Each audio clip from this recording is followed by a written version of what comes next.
This ain't just as simple as riding a bike. If it was so simple, it would be done much quicker and more efficiently. You're still gonna get scraped up, yes, but riding bikes ain't polygyny, but it's an example.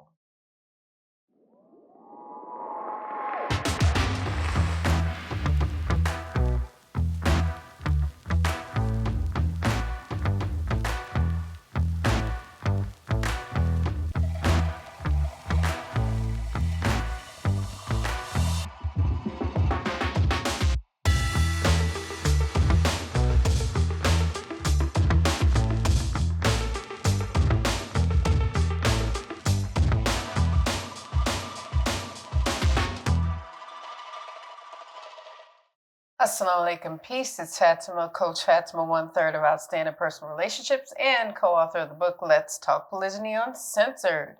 Now, in this video, y'all, I'm going to tackle another pressing, major, important topic.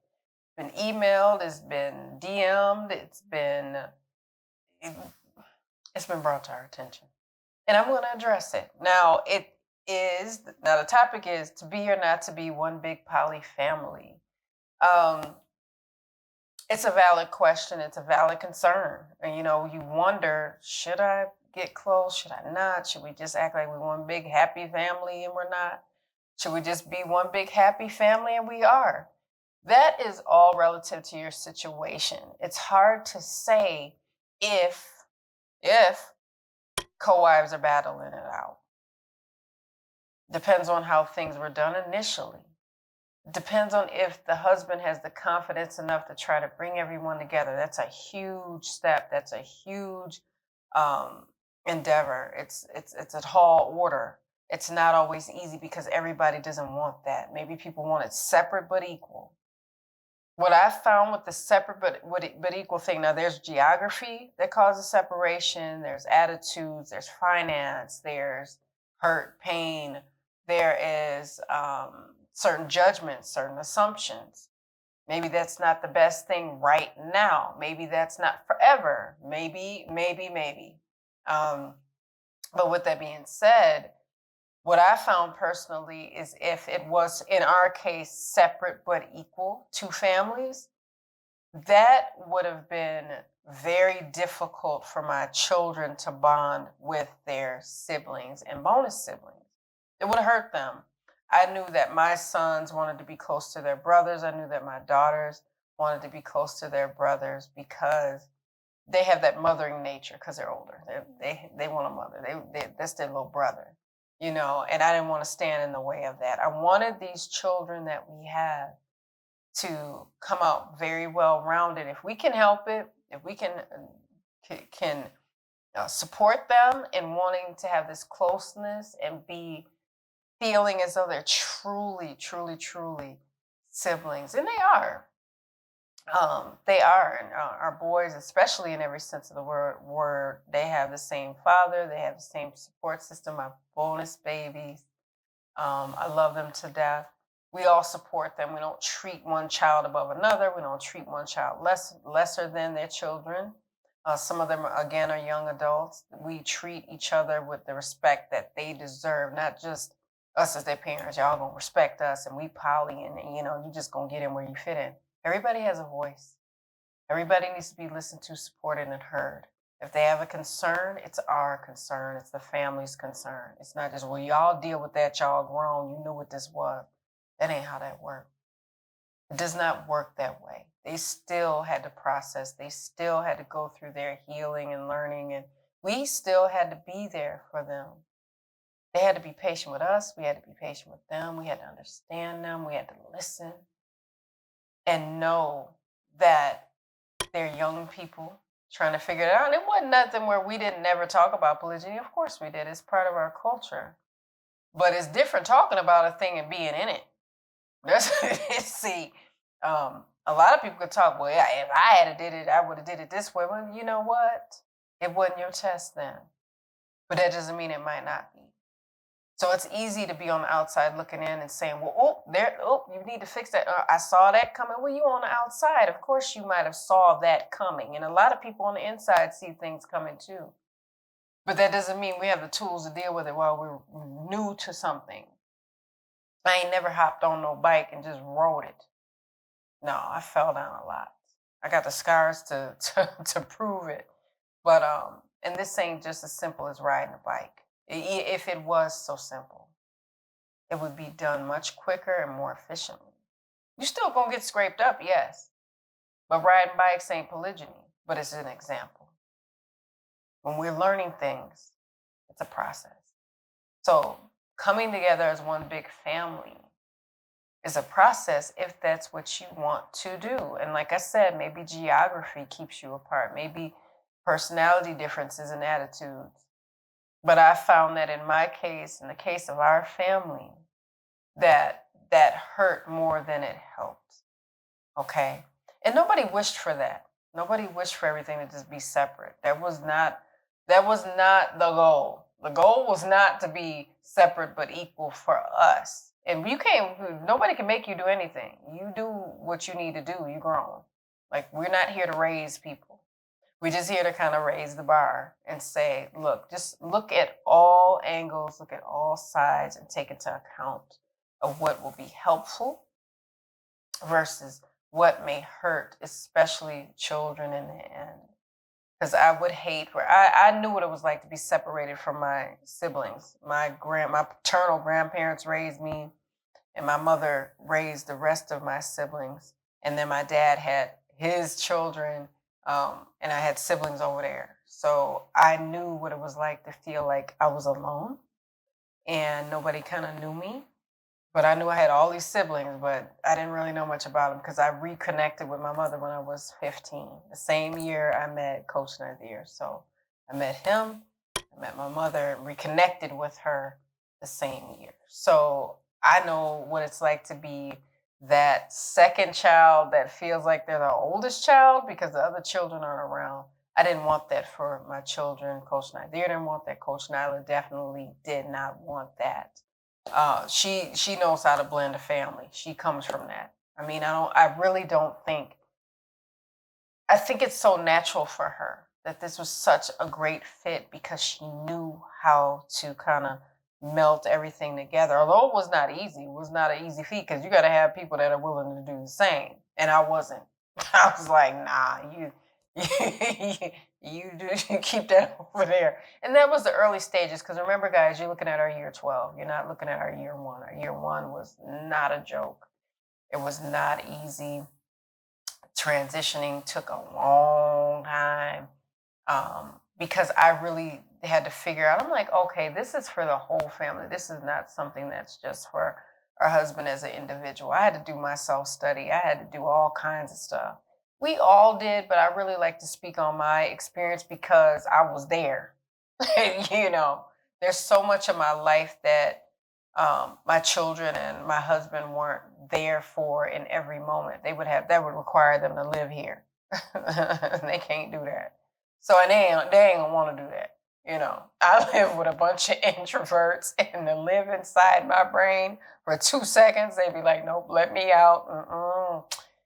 It's too much going on. So I get that. I get that. All jokes aside, we all decided that and Coach Nadir really led the charge on bringing us together. And Eid was one of the times that where it was weird because we all were there. And I'm like, this is good for our children. This is good for healing. This is good for them awkward moments. The more we come together, the easier it will become. And it just was. It just was. And I remember him telling me that this was going to be the eve where we all were there, and his leadership was gentle with those things. It was so gentle with those things. um he's like he's such a CEO lawyer to me, and I see the vision because it's like, oh man, we all got that. It's a precious thing to witness. It's a precious thing to be a part of. It's fragile. It has fragility within it. So you have to be careful how you transport it. You got to be careful how you hold it close to you. So I admired the fact that he brought us all together. I really, really do. It was not something that was super easy, like I said, but I'm like, this is something that is necessary. And the more we did it, the better it felt. Because I'm like, okay, this is such an awesome icebreaker. Because see, it's Eid, and then ain't too many people gonna act stupid on Eid. You know, I wasn't going to. My co-wife definitely wasn't going to. It was about celebrating our holiday. If for those of you that are not familiar with it, um, it marks the end of Ramadan, our fasting month, and then we have another Eid. So those are the times we came together, and I like that our children remember those times being on those holidays. And we came together in between those holidays too, but to be dressed up and to have this good energy around our family and in our community and the support of our community. Because the more they saw this, they were coming out in their poly families and going, okay, well they here, well we gonna come too. And I love that. I really love that. And I've had people say, you know what, we came to eat together because we saw y'all do it last year. And I'm like, what? It take a lot for me to cry, y'all, but that just really, that meant so much because it wasn't about us, but it was about that influence and it helped someone else. That's what felt good. So, yes, being one big family takes time. Being one big family, it's got to be a desire. I think for more than one person, it takes intention. It takes to kind of look at your kids and go, I wonder what they want. I wonder what will help. I wonder what will make them feel closer to their sibling. I wonder. That doesn't mean you got to be up under each other all the time. Me and my co-wife are not up under each other all the time. First of all, we would talk each other to death. Be two people laying there with their mouth hanging open, died because they didn't talk to each other to death. Because she can talk, I can talk. And we like talking to one another because we don't make it about, we just man wives and that's all we'll ever be. We don't do that. It's part of our life. That's not our whole life. Piece of our life. So we share all types of things just as women that are married and that are mothers and that are daughters and aunties and all types of stuff. Okay. So siblings to the, we got siblings. Me and her got so many siblings between us. It's not even funny. And we're not siblings, y'all. Just for clarification. Some people think we're related and we're not. So yes, just think about what you want for the future. Think about what is best. Think about working on you because you can't fix nobody else. Think about those things. Have a hard conversation. Have some support. Have some ideas. Ask your children, do they want to see their siblings? Do they want to become closer? Get to know one another? Sometimes it takes all the adults to help the children. It just does. I mean, it's not sometimes, but I see now what teamwork, cooperation, togetherness can do for a family of so many, especially our babies, especially our children. You give them so much freedom when you listen to them and try to understand that I know it's not easy, but I would like for us to be a family and try to work together and help each other. So, hope you guys got some gems from that. It's much needed. Let's open up the discussion. And along with that, make sure you guys are following us on our socials. If you're not already, comment, like, subscribe. Make sure you follow us, hit that notification bell so you get notified every time we upload, okay? So let's get to the social media. So on YouTube and Facebook, we're Outstanding Personal Relationships. And on IG, we're Outstanding Relationships because they won't let us have the personal part, y'all. They said it was too long. So with that, I want to leave you guys with a little GLC. But before I do, in the comments, let's put poly families matter. Because we do. We're not going to act like we're not families, and we are for those of us that really want to be, and for those of us that are still figuring it out, that's okay. It's okay. So make sure you guys watch our videos and subscribe and share this video. So with that, I'm going to leave you with that GLC as promised. Make sure you're growing intentionally, loving fearlessly, and connecting on a higher level every single day. I'm Coach Fatima. I will see y'all in the next one. Assalamu alaikum. Peace. Here are 3 ways Outstanding Personal Relationships can help you. Make sure you guys are following us on our social medias at Outstanding Personal Relationships on YouTube and Facebook, and on IG at Outstanding Relationships. And make sure you sign up for our email list. And you can actually email us at support@Outstanding Personal Relationships, where you will get updates on our new book, Let's Talk Polygyny Uncensored, as well as exclusive access to our lives and bonuses. Absolutely. If you're looking for more polygyny education, make sure you visit polygamymasterclass.com. Now, if you're looking for coaching or counseling with either Coach Fatima or Coach Nyla, you can find them at. Make sure you visit me at CoachFatima.com. And myself at CoachNyla.com. That's how we can help you. Assalamu alaikum. Peace.